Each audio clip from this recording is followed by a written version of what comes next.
শেখ হাসিনা পদার্থ হয়ে গেছে। আজকে জনগণের ভোটে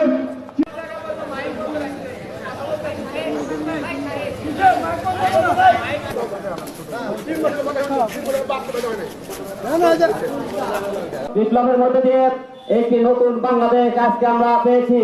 প্রিয় ভাইয়ের আমার,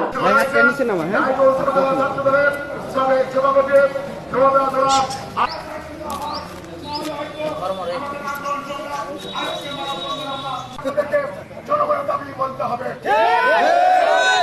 আমাদের দাবি, এই দাবিকে আপনাদেরকে পালন করতে হবে।